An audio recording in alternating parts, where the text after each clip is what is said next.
আসসালামু আলাইকুম। দুপুর 2:55 আজ সোমবার।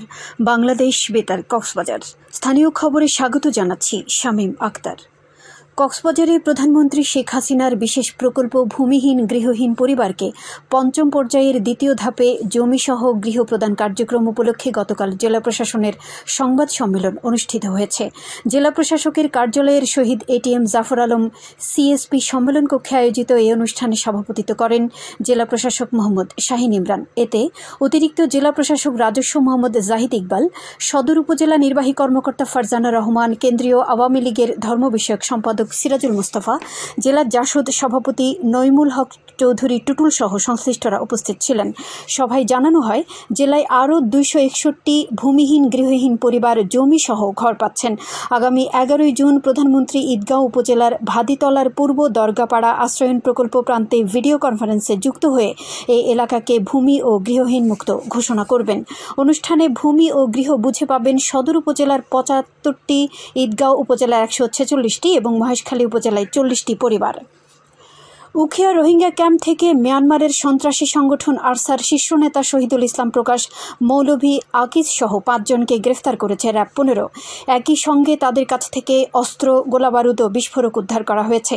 গতকাল রাতে রোহিঙ্গা ক্যাম্প 4-এ বিশেষ অভিযান চালানো হয় বলে জানিয়েছেন র্যাব কর্মকর্তা জামিলুল হক। তিনি বলেন, আরসার শীর্ষ নেতা মৌলভী আকিজ সহ সন্ত্রাসীরা ক্যাম্প 4-এ অবস্থান করছে এমন সংবাদের ভিত্তিতে বিশেষ অভিযান চালানো হয়। অভিযানে আরসার শীর্ষ নেতা মৌলভী আকিজ, ফয়সাল, হাফেজ, ফয়জুর রহমান, মোহাম্মদ সালাম ও মোহাম্মদ জুবাইরকে গ্রেফতার করা হয়। তাদের কাছ থেকে 3টি অস্ত্র, 10 রাউন্ড গোলাবারুদ এবং 2 কেজি বিস্ফোরক উদ্ধার করা হয়। আজ দুপুরে র্যাবের সংবাদ সম্মেলনে বলা হয়, আরসার শীর্ষ নেতা মৌলভী আকিজ রোহিঙ্গা নেতা মাস্টার মহিবুল্লাহ হত্যা ও রোহিঙ্গা ক্যাম্প চাঞ্চল্যকর 7 মার্ডারের অন্যতম পরিকল্পনাকারী। তার বিরুদ্ধে হত্যা, অস্ত্র, অপহরণ সহ 21টিরও বেশি মামলা রয়েছে। বাংলাদেশ মৎস্য গবেষণা ইনস্টিটিউট এবং সামুদ্রিক মৎস্য ও প্রযুক্তি কেন্দ্র কক্সবাজারের যৌথ উদ্যোগে বার্ষিক গবেষণা অগ্রগতি পর্যালোচনা ও গবেষণা প্রকল্প বাস্তবায়ন প্রণয়ন শীর্ষক আঞ্চলিক কর্মশালা অনুষ্ঠিত হয়েছে। গতকাল কেন্দ্রের সম্মেলন কক্ষে অনুষ্ঠিত প্রধান অতিথি ছিলেন। ভার্চুয়াল প্ল্যাটফর্মে উপস্থিত ছিলেন বাংলাদেশ মৎস্য গবেষণা ইনস্টিটিউটের মহাপরিচালক ডক্টর মোহাম্মদ জুলফিকার আলী। কর্মশালায় সভাপতিত্ব করেন সামুদ্রিক মৎস্য গবেষণা ইনস্টিটিউটের কেন্দ্র প্রধান ডক্টর শফিকুর রহমান। সভায় বিশেষ অতিথির বক্তব্য রাখেন চট্টগ্রাম সামুদ্রিক মৎস্য দপ্তরের পরিচালক মোহাম্মদ আব্দুস সাত্তার, বাংলাদেশ মৎস্য গবেষণা ইনস্টিটিউট ময়মনসিংহের মুখ্য বৈজ্ঞানিক কর্মকর্তা ডক্টর ডুরিন জাহান এবং সদর উপজেলা চেয়ারম্যান নুরুল আফসার। দিনব্যাপী এই কর্মশালায় বিজ্ঞানী, সামুদ্রিক কেন্দ্রের সকল কর্মকর্তাবৃন্দ, মৎস্য অধিদপ্তরের কর্মকর্তাবৃন্দ ও জেলে প্রতিনিধি উপস্থিত ছিলেন।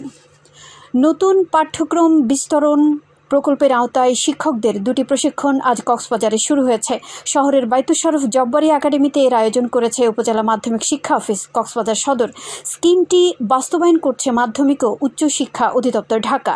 প্রশিক্ষণ দুটির একটি হচ্ছে ডিজিটাল প্রযুক্তি বিষয়ের প্রোগ্রামিং অ্যান্ড নেটওয়ার্কিং, যা অনুষ্ঠিত হবে 4 দিন। অন্যটি হচ্ছে জীবন ও জীবিকা বিষয়ে পেশাগত কোর্স বিষয়ক প্রশিক্ষণ, যার মেয়াদকাল 5 দিন। এতে জেলার বিভিন্ন শিক্ষা প্রতিষ্ঠানের মনোনীত শিক্ষকবৃন্দ অংশ নিচ্ছেন। মহেশখালীতে দুর্যোগ বিষয়ক স্থায়ী আদেশাবলীর আলোকে দুর্যোগ ব্যবস্থাপনায় জরুরি সাড়াদান পদ্ধতি শক্তিশালীকরণ বিষয়ক প্রশিক্ষণ অনুষ্ঠিত হয়েছে। দুর্যোগ ব্যবস্থাপনা অধিদপ্তর ও মহেশখালী উপজেলা প্রশাসনের আয়োজনে আজ উপজেলা পরিষদ মিলনায়তনে অনুষ্ঠিত এই প্রশিক্ষণে প্রধান অতিথি ছিলেন দুর্যোগ ব্যবস্থাপনা ও ত্রাণ মন্ত্রণালয়ের উপপরিচালক মোহাম্মদ ইউনুস আলী। উপজেলা পরিষদ চেয়ারম্যান মোহাম্মদ জয়নাল আবেদিনের সভাপতিত্বে অনুষ্ঠিত প্রশিক্ষণের উদ্বোধন করেন উপজেলা নির্বাহী কর্মকর্তা মিকি মার্মা।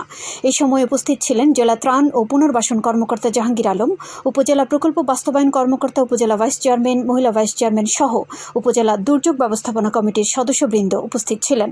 প্রশিক্ষণে দুর্যোগ চলাকালীন সময়ে আগে ও পরে কমিটির সদস্যদের সাড়াদান বিষয়ে আলোচনা করা হয়। আবহাওয়া আজ দুপুর 12টা হতে আগামীকাল দুপুর 12টা পর্যন্ত কক্সবাজার ও পার্শ্ববর্তী এলাকাসমূহের জন্য আবহাওয়ার পূর্বাভাসে বলা হয়েছে, আকাশ অস্থায়ীভাবে মেঘলা সহ মেঘাচ্ছন্ন থাকতে পারে। সেই সাথে কিছু কিছু জায়গায় অস্থায়ীভাবে দমকা অথবা ঝোড়ো হাওয়া সহ বৃষ্টি অথবা বজ্রসহ বৃষ্টি হতে পারে। বাতাস দক্ষিণ দক্ষিণ পশ্চিম দিক হতে ঘন্টায় 8 থেকে 16 কিলোমিটার। সেই সাথে অস্থায়ীভাবে দমকা সহ দক্ষিণ দক্ষিণ পূর্ব দিক হতে ঘন্টায় 30 থেকে 40 কিলোমিটার বা তারও অধিক বেগে প্রবাহিত হতে পারে। কক্সবাজার সমুদ্র বন্দরের জন্য কোনো সংকেত নেই।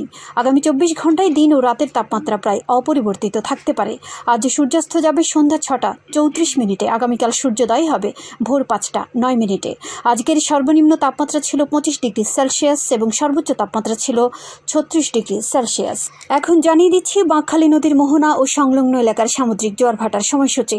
ভাটা শুরু হয়েছে দুপুর 1:10, চলবে সন্ধ্যা 7:32 পর্যন্ত। জোয়ার শুরু হবে সন্ধ্যা 7:32, চলবে রাত 1:22 পর্যন্ত। পুনরায় ভাটা শুরু হবে রাত 1:22, চলবে আগামীকাল সকাল 7:17।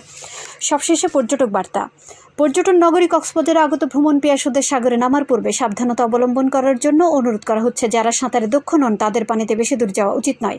ভাটার সময় স্রোতের সাগরমুখী টান প্রবল হওয়ায় সাগরের গভীরে ভেসে যাওয়া এমনকি প্রাণহানির আশঙ্কা থাকে। সেই সাথে পর্যটকদের স্বাস্থ্যবিধি মেনে চলার পরামর্শ দেওয়া হচ্ছে। খবর শেষ হলো। আমাদের পরবর্তী খবর প্রচারিত হবে আগামীকাল সকাল 9:25।